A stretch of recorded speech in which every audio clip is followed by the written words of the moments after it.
Welcome to Outta Class, for all those lessons you didn't learn in school. Your overall health, fitness and well-being starts with the right mindset and having those meaningful conversations. This is your host, Grant Roberts. Let's get into it. I'll teach you a lesson now.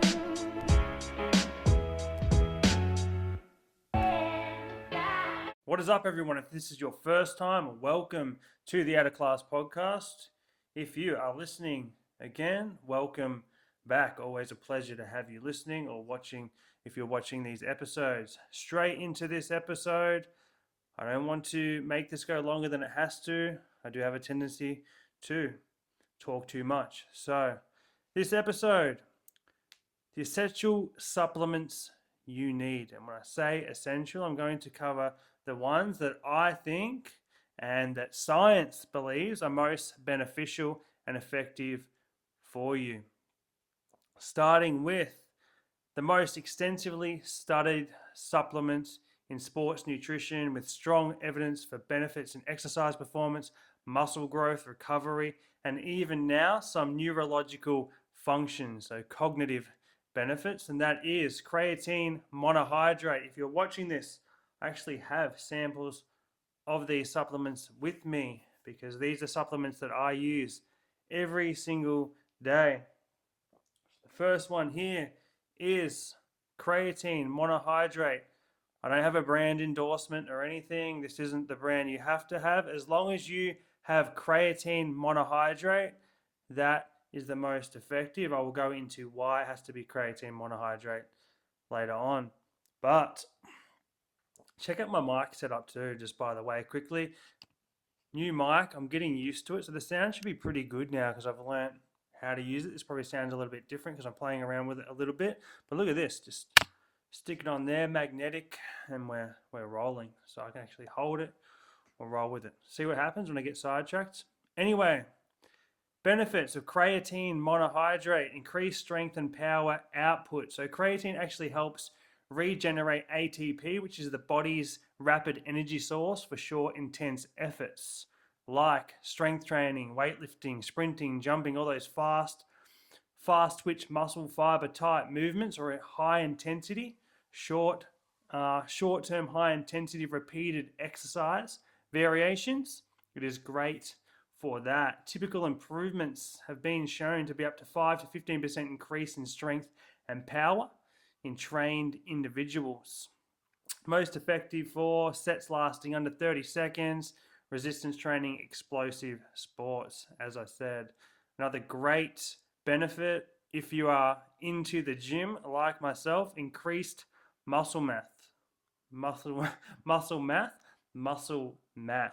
So, the numbers do equate, but muscle mass is what I meant to say. Creatine consistently increases lean body mass when combined with resistance training. So it increases training capacity. So it actually helps you feel stronger. It helps you recover better between sets.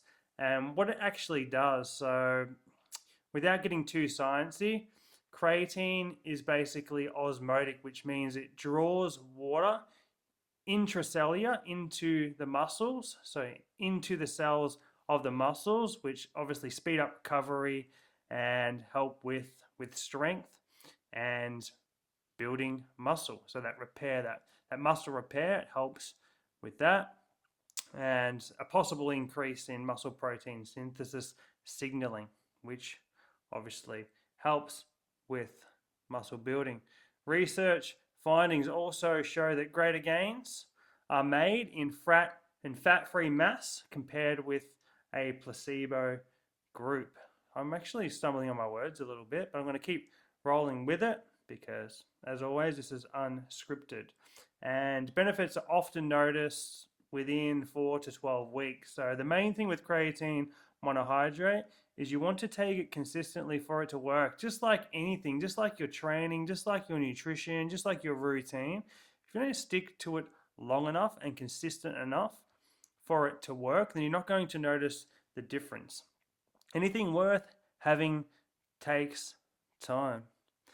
As I said before, it aids recovery, so better exercise recovery, reduces muscle cell damage markers or helps repair them faster, improves glycogen replenishment. So getting all those energy stores back into the muscles, back into the body to aid repair and muscle building and maintenance, and reduces fatigue between repeated bouts. So your sets and repetitions of your exercise helps you recover quicker, which is obviously beneficial, can make your sessions more effective, more intense, and helping you towards your goals of improved strength and improved stronger, healthier body. Some studies also show less soreness, faster recovery from intense training, as I mentioned before, and effects can be moderate but are consistent in athletes training frequently.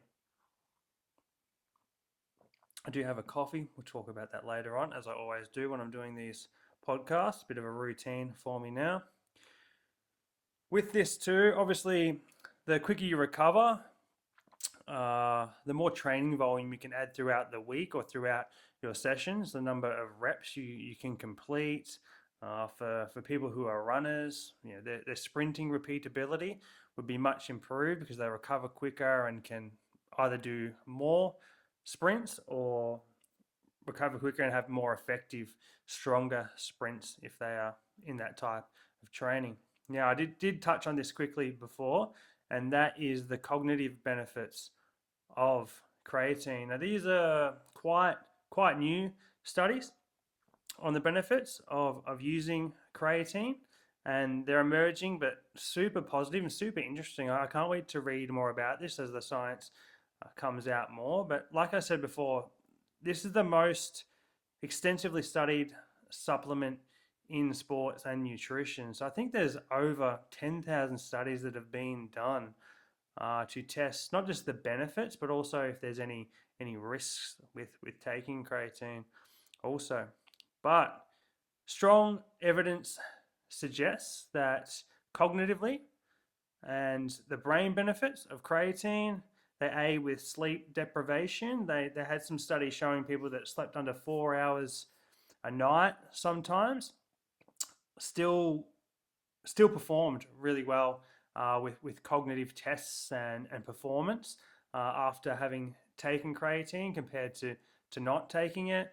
Mental fatigue, which obviously is affected with sleep deprivation as well. And this was interesting to me. And I always tell my clients who are vegetarians or vegans or are quite restrictive in some ways with their food intake, especially if they are low on protein. It tends to improve those markers for people with their creatine stores being low. It can help with those cognitive benefits also. You'll see a lot of vegans and vegetarians, not everybody, but a lot, struggle to get their protein in, which also means they can be low on essential vitamins and minerals that give us energy, as well as iron is a huge one, which obviously if you are low in iron or you are anemic, you can get those sluggish, fatigued feelings long term. And it's been shown to benefit older people, older adults, which makes sense. Just like our muscles and our body, it breaks down as we get older. It can slowly deteriorate. Obviously, it happens with our mind. Also, our mind being a very important muscle. So, any way we can aid it, why wouldn't we do that? Also, some other studies in improvements shown in working memory, processing speed, cognitive resilience under stress. So it could be good for people who might be in a very high, stressful, quick decision-making job. It sounds like it works the same way through the brain paths as it does through the muscles and the body with responsiveness and improving that overall. I talked about healthy aging just then. It helps with that. And there's possible therapeutic and mental and medical applications for it for diseases like Parkinson's disease, depression, traumatic brain injuries, and neuromuscular disorders, which is very promising. And I always get excited about these things. As always, I'm not saying that it's going to be beneficial for everybody, just like vaccines, just like different medications, different supplements, there's going to be some outliers there that creatine just won't suit, and for various reasons they won't be able to take it. But for the general population and the majority of people, unbelievable supplement, which is why I covered it first, because it's most important. Obviously, there can be mixed evidence on different studies, and creatine isn't considered a primary treatment for these type of diseases or serious issues like traumatic brain injuries, but there is science and data and studies showing that it can help in some ways. This being one of the most scientifically studied supplements out there, creatine monohydrate is overall considered safe for healthy people at recommended doses. A recommended dose, 3 to 5 grams every single day, or a teaspoon. Mix them with water.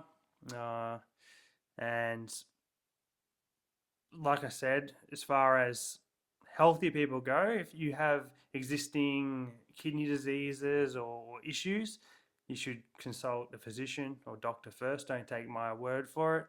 I'd definitely get that checked. But if you are healthy, functioning, no problems with your kidney, adult, teenager, you can definitely take creatine, and I would highly recommend it.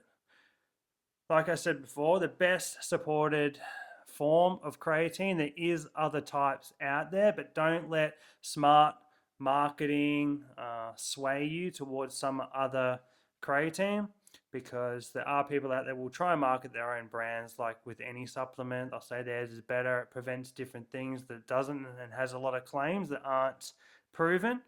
Other forms are HCI, buffered creatine, but they generally have less evidence. They haven't been studied as extensively and don't have any clear superiority to creatine monohydrate. So creatine monohydrate all the way. One of the things I will mention is one of the common things you will see mentioned by a lot of female fitness influencers. If you're watching this, I did the little air quotation. They will try and market their own supplements, especially if they are affiliated with certain brands, and they'll make claims that aren't true, aren't factual, and they're just trying to sell you a product based on maybe a vulnerability. A very common claim is that creatine monohydrate will bloat you, or it is the main reason you're being bloated or experiencing some kind of GI discomfort. And this can happen in some people, but a lot of the time, as we should know, females are prone to a lot of bloating, GI discomfort, and just abdominal discomfort as it is, depending on their hormones, their menstrual cycle. All these other things come into play for why women work a little bit different, their bodies work a little bit different to men's. And to try and pinpoint or say that creatine and monohydrate is the reason that you are bloating or getting these discomforts is probably a bit of a stab in the dark. And like I said, for the majority of people, general population without existing issues, it won't be the issue at all. It won't be the reason for bloating.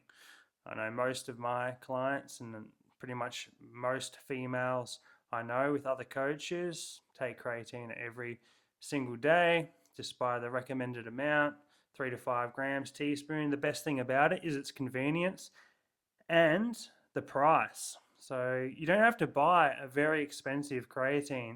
If it's a creatine monohydrate or your usual brands, you can get it in supermarkets. You don't have to get it from a chemist or a prescription-based place. It's super cheap for supplements when you look in comparison to other supplements out there. Creatine, you can get it for half price most of the time in the supermarkets. I don't remember the last time I bought creatine full price. Even at full price, about $35, and it gives you like hundreds of serves. If you think about 3 to 5 grams and you're buying an 100-gram serve, it's going to last a long time. Not only that, it's unflavored most of the time. There is flavored versions now, but I would just say unflavored is the most convenient because you can just throw it in anything, even if you forget. Oh, I forgot to take it, this in the morning when I usually take it. You can throw it in your food. You can throw it in any drink, unflavored, powdered form. Um, it's just super convenient, and the benefits far outweigh any risks or any evidence that shows that it can be harmful. Pretty much none at all. So I would highly recommend creatine monohydrate, especially if you are looking for lean muscle gain, for better recovery, cognitive benefits. As I mentioned, definitely start taking creatine. Super easy to do. I'll explain how I take it and everything later on because it is relevant to another supplement or another product, not even a product, an ingredient that or something that I something that I consume every single day. Okay, number two, which I wanted to go into, is whey protein. Now I get a lot of questions about whey protein, so I want to talk more about it, I suppose, and give reasons why whey protein I would consider an essential supplement, technically, even though for other reasons it's not essential, but I'll explain why I believe it should be an essential supplement, or I would consider it an essential supplement for many different reasons. Whey protein, for the main reason being, it is considered a complete whole protein source. You're probably thinking, what does that mean? What does a whole protein source mean? Aren't all protein containing foods, all meats and things, whole protein sources? No, they're actually not. A complete or whole protein source has to contain all of the 9 essential amino acids that humans must obtain through food. And not every single protein source has all the 9 essential amino acids. So that might be something you just learnt then. Some other examples of whole protein or complete protein sources are chicken, eggs, Greek yogurt, and beef. For example, the good thing about whey protein, which I'll get into, is it's highly digestible and very convenient. Just like creatine, having a shake in comparison to having like a main, like a big steak or a huge chicken breast, it can be more convenient to have that when you're on the go, not sitting down chewing down food if you're time restricted or you don't have the time to eat. And there used to be an argument years ago, and this is probably before the science came out and people actually did their reading and realized that whey protein is a complete protein and a pure form of protein. People would say, oh, you don't want to rely on supplements. You don't want to replace all of your main meals like your meats and eggs and beef with protein shakes all the time. And there is a really good argument for that and a reason you shouldn't do that. But as I said, it is a really convenient way to get a complete protein source in every single day. Not only that, whey proteins, here's the one I've been taking lately. Not affiliated with this brand or anything, so I'm not even going to mention it, but if you are watching it, just your standard whey protein here. Got about 22 grams of protein a serve. I'll probably go for more. If I was honest, probably a 25 gram of protein per serve would be better. I tend to get the chocolate because I am a sweet tooth. Vanilla is probably more convenient because you can be more versatile with it, throw it in more like different recipes. You can make pancakes, you can make smoothies, different things with it if you're not a chocolate fan like myself. But I just tend to have it in my cereal, or I have a shake when I'm on the go and need some protein. And I can make chocolate protein pancakes and heaps of different recipes with it and just throw it in. Also, contains a high amount of leucine, which is the key amino acid that stimulates muscle protein synthesis or muscle growth and recovery. So leucine, super essential for that. Provides, like I said, all the essential amino acids in sufficient quantities to support muscle growth and repair. For example, a typical 25 to 30 gram whey protein serve contains about 25 grams of protein, 2 to 3 grams of leucine, and all 9 essential amino acids, which is great. It's so convenient and so good. So you can see the benefits already from that. And I'll keep going back to this also, and that is just overall convenience. That's why I'd say it is essential, because a lot of the time people are so busy that say, I don't have time to eat, I don't have time to cook. All these different reasons and common reasons people come up with to why they can't hit their protein. This just takes all the guesswork out of you having to get your protein in. 2 scoops and you can get 50 gram, a 50 gram hit, just by having a protein shake with 2 scoops, for example. Now, the reason I would say you don't want to replace all the time, you don't want to replace your food protein sources like your chicken, your eggs, Greek yogurt, beef, these type of foods with protein shakes and replace them all together, is because although it is a complete protein, it's really good for you, super healthy, whole foods also provide other nutrients, vitamins and minerals, essential fats and fiber in some cases that we need, which are primarily like concentrated protein source doesn't contain. So think of overall health and balance. That's why I say you need to think of overall nutrient balance and your food intake when having supplements and choosing what foods you have throughout the week. You still want to get a good mix of everything to ensure you're not deficient in some way. I'm going to go into that point a little bit further as we go along, and a way you can prevent this, or at least aid possibly not being deficient in some way, which we all are, but I'll go into that more later on. I think I've covered that enough. Whey protein all the way, no pun intended. Creatine, get both of those in every single day. I mean, if you're eating your protein through those other complete protein sources, as mentioned, good on you. But realistically, these days, a lot of us aren't going to be able to hit our protein needs simply through food for various reasons. The next one here, the next supplement. This is actually an FDA registered drug, if you really want to look at it, for obvious reasons, the way our body reacts to it, and that is caffeine. Now, I know what you're thinking.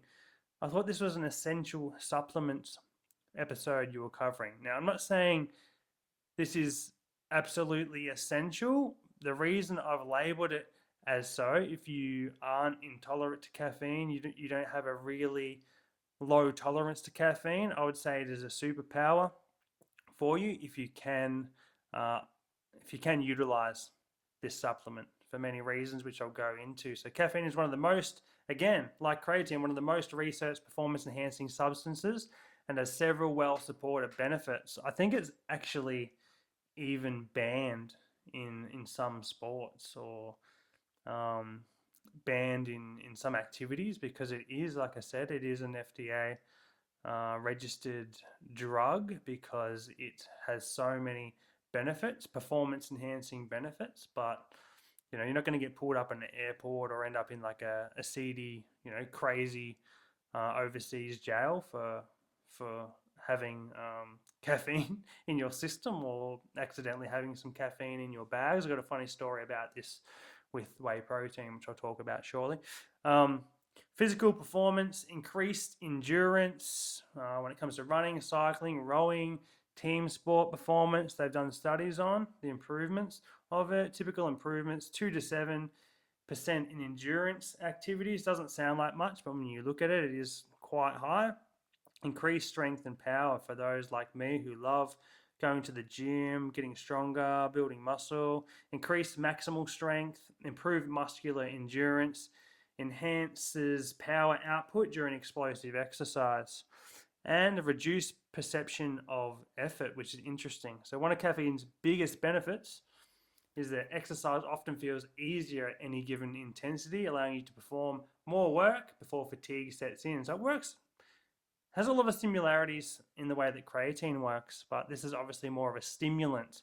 So it will give you mental performance, and you'll see the benefits of it quite quickly compared to creatine if you have a lower tolerance of caffeine. And in saying this, I know a lot of people were thinking, well, I can't have creatine, I have a really low tolerance to it, it makes me feel sick, or I can't sleep if I have it. Totally fine, don't have it. This is just something that I think for the general population and the majority of people can utilize for better performance, better day-to-day productivity. Mental performance, like I said, caffeine blocks adenosine. So the adenosine, I think I said that right, receptors in the brain, reducing feelings of tiredness and increasing wakefulness. That's what caffeine actually does, and that's why we feel so wired. What am I drinking right now? Caffeine. I'm drinking coffee right now. And just to go back to the start of the episode where I mentioned creatine, an easy way to get your creatine in every single day, if you train in the morning specifically, you could probably do it at night too. Like I said, if you do have a high caffeine tolerance, it's not going to affect your sleep. But I get my black coffee in the morning, pour it into a cup, throw my 3 to 5 grams of creatine in the coffee cup as well. With the coffee, mix it in. Can't even taste it, drink it down. 2 birds with 1 stone. Drinking my coffee, pre-workout energy in, and my creatine is in for the day also. So I'm double dosing there and maxing the benefits for myself in a convenient way. Faster reaction times, improved vigilance. I mean, if you're, in a high stressful job, or you're a soldier or a police officer or something, it could help with that too. Better attention during mentally demanding tasks. I know for me right now, this is a quite mentally draining or mentally demanding task. Concentrating, giving you guys the information, wanting to be on point, energetic while I'm providing or presenting these podcasts and filming them. So I've got a good habit, I would say, for me, a better and healthier habit than a lot of people would have when it comes to habits they have every single day. Just feels like it gets me into the zone, you might say, and it could be a placebo effect, I guess. But for me, it just switches me on. Same as when I'm going to the workout in the morning, having that coffee just gets me in the right mindset and says, "All right, you're ready to go now. Let's go and get it done." Obviously, being a stimulant, reduce fatigue, reduce sleep deprivation. If you work long shifts, it can help with that. Or you're studying. I've been studying the last few years. I'm about a month away from another qualification, another degree, and I'm not looking to stop just yet. But it's definitely helped in those big assessment tasks and essays that I've had to write. Definitely a coffee goes down well with that. Now, this one is questionable, and I'm going to mention it anyway because there is a lot of people that mention this, and that is fat loss support with caffeine. Now, the only reason people will claim that it helps with fat loss is because it will slightly increase your metabolic rate. So your metabolism, your resting metabolic rate will go up when you are drinking caffeine, and that's just because of the energy rush it gives your body. It increases your heart rate, it increases your metabolism, being a stimulant, but it's not something you're going to rely on for fat loss. If you've watched me many times, if you follow actual factual science, then if you're not in a caloric deficit, you're not going to achieve fat loss. You can have all the caffeine in the world. I remember at one stage, caffeine pills and supplements and things like hydroxycut were on the market for people trying to aid their fat loss. But at the end of the day, you can have all the caffeine you want. You can live on caffeine, but if you are eating in a caloric surplus, fat loss will not be achieved. So don't try and rely on supplements when it comes to your fat loss. Things like fat burners are basically just loaded with caffeine to give you that placebo effect that you're looking for and hoping for, and hoping that will result in fat loss. Sorry to break the news to you, but it won't. So, long story short, if you want to drop body fat, eat in a conservatively caloric deficit for fat loss in a healthy way, sustained, controlled, not extreme, and fat loss will be achieved. Increase fat oxidation during exercise. Obviously, with that, if your resting metabolic rate is high and then you add exercise in there, obviously you're going to burn a lot more energy, and your body using fat as the priority when it comes to energy expenditure. Obviously, increased fat oxidation or fat burn is going to be higher. Again, this isn't the be all and end all for the reason of you dropping body fat. Overall, caloric deficit. How many times do I have to say it? I'm going to keep saying it. And can help maintain exercise intensity while dieting. So this is a good one too. If you are cutting and you've lost a lot of weight, or you're training for something that is quite taxing, like a marathon, or you're doing a few workouts a day that are quite intense, obviously any benefit you can get as far as energy goes, or increased energy, caffeine is a good one for that. And like I mentioned, the effect long term on weight loss, relatively modest compared to diet and activity changes. Moving more, eating less, in a simple term.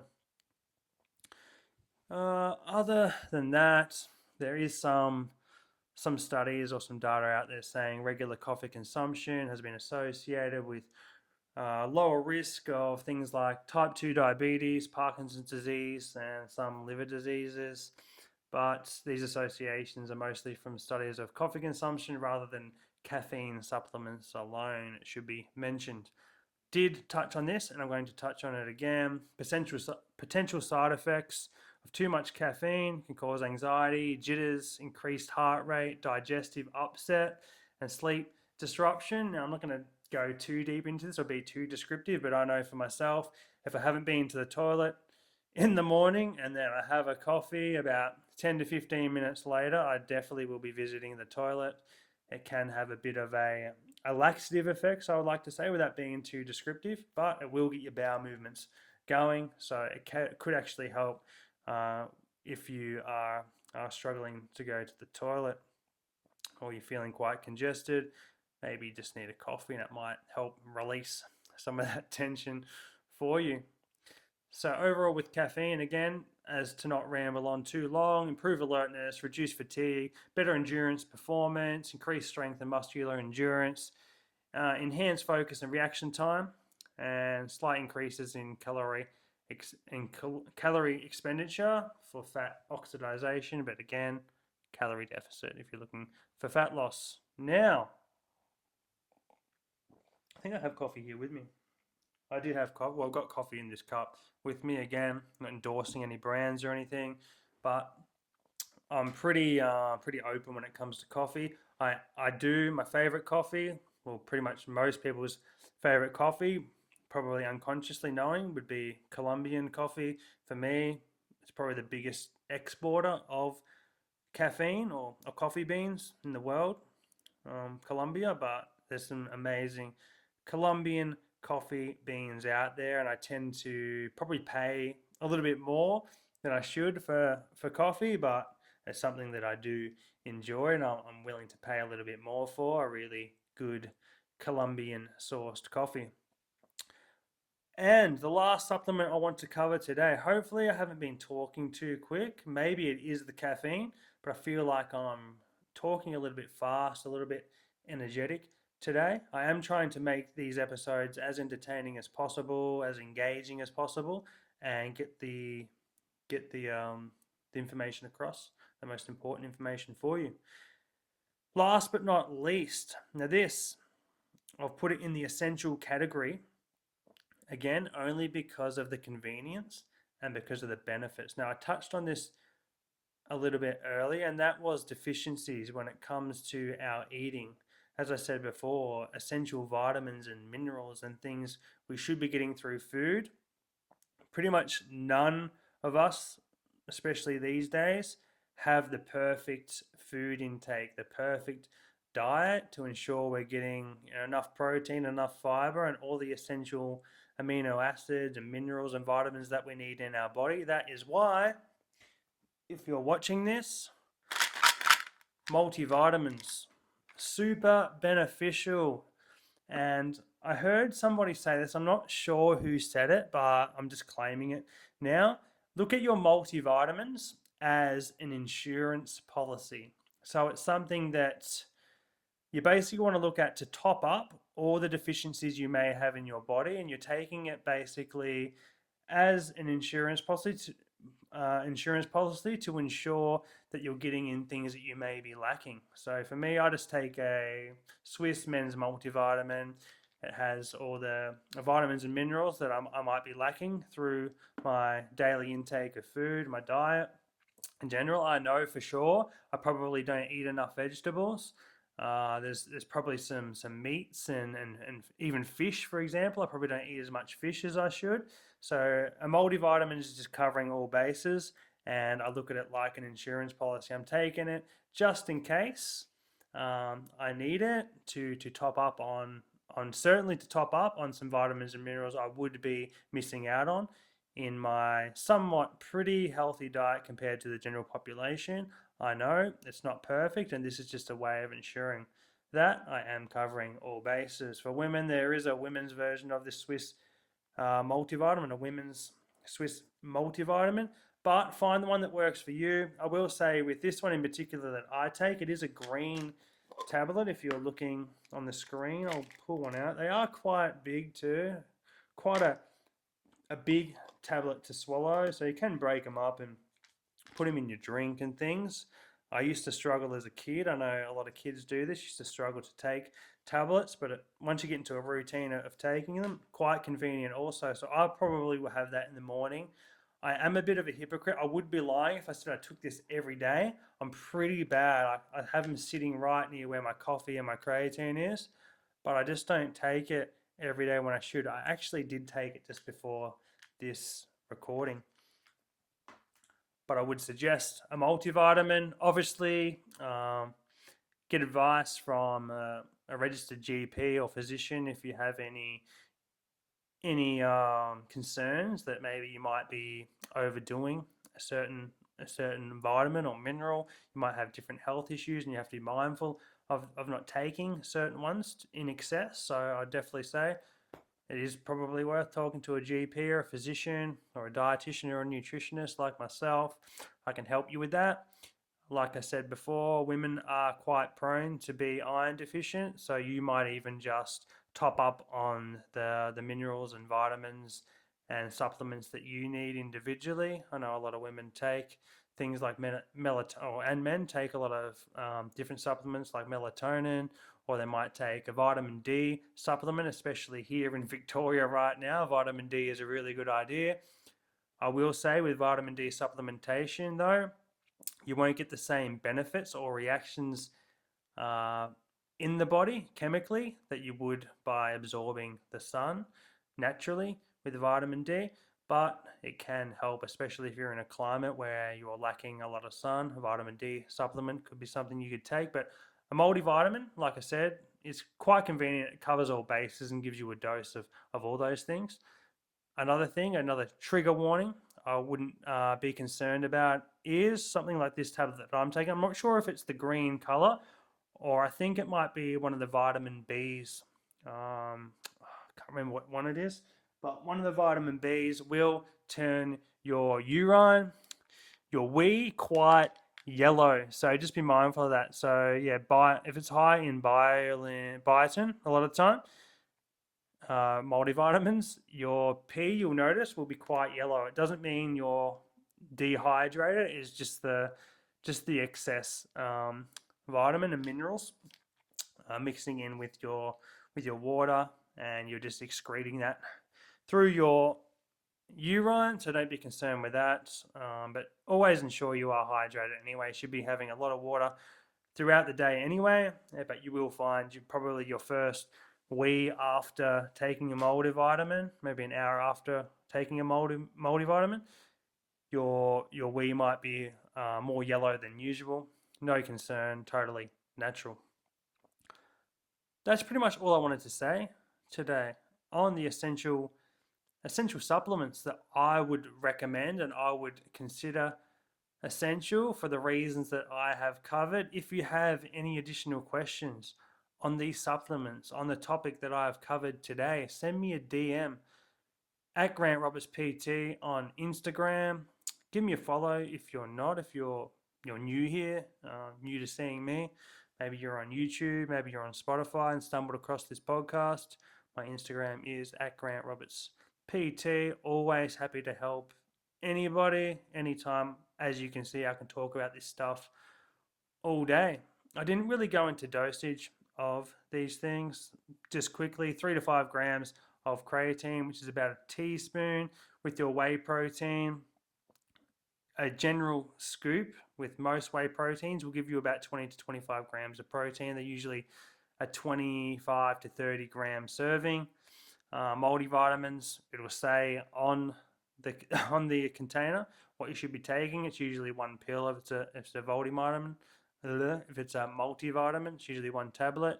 And caffeine really depends on tolerance. Some people mightn't be able to take it at all, and timing can be a big factor in that also. If you struggle to sleep or you have a really low caffeine tolerance. For myself, I've probably built up my tolerance to superhuman capabilities when it comes to caffeine intake. I can have as much caffeine as I want these days. Maybe it's something detrimental that I've built up over time from getting up early for years, training, relying on it, I guess, a lot to get me through workouts. In saying that, I did trial going off it for a little while.